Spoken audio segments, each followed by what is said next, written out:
So hi. Yeah, scheduled update again. Still don't actually know anything about the future, so there's probably text posts about that if you're curious, just on the Facebook page and on our website. But for now, let's talk about a few years ago when I was in China. I think the first thing I'll talk about is when I first arrived. When I went to China, it was just a year or two, I think, after the Olympics, and all you had heard about the Olympics constantly leading up to it was how much smog is in the air in Beijing and how that might affect the athletes, and all the measures that different places were taking to combat the smog and how China was trying to reduce it, and so much stuff about how smoggy it was. And so, after everyone got off the plane and went through the giant lines of customs and got all of our bags and stuff, we went outside to go and get on a tour bus, and you couldn't see more than 10 meters in any direction.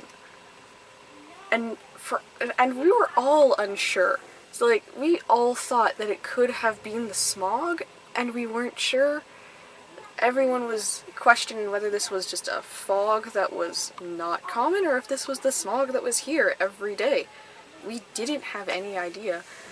Eventually we found out that it probably was just fog, probably mixed with smog, but it was fog nonetheless.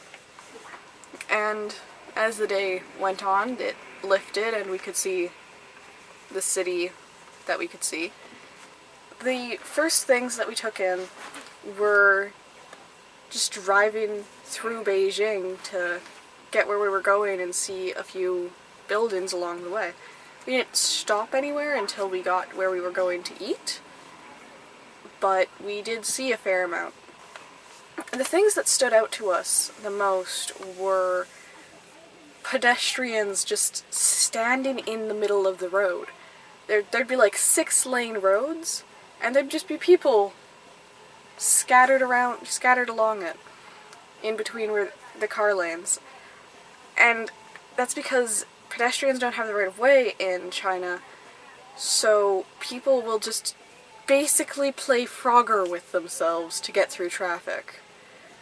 Because there's never a point where it's slower. So you'll just wait until this lane has no cars, and then you'll go between the lanes, and then you'll wait for this lane to have no cars, and then you'll go, and it's not safe, to say the least.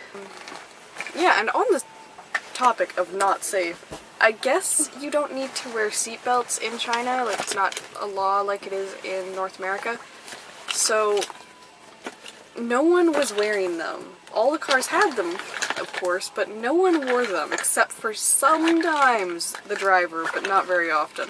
And then people would just swerve through the traffic like they were crazy and needed to get somewhere in 3 seconds. There was constant honking.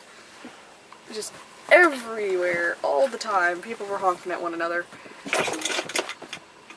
Hi, kitty. That's my camera.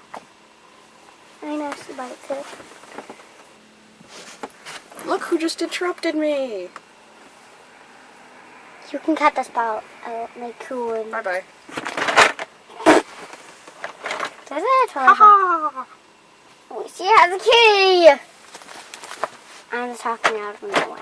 You're cute. She's a cute too. Well, I think that's as good a place as any to end this video. I will see you guys on Wednesday.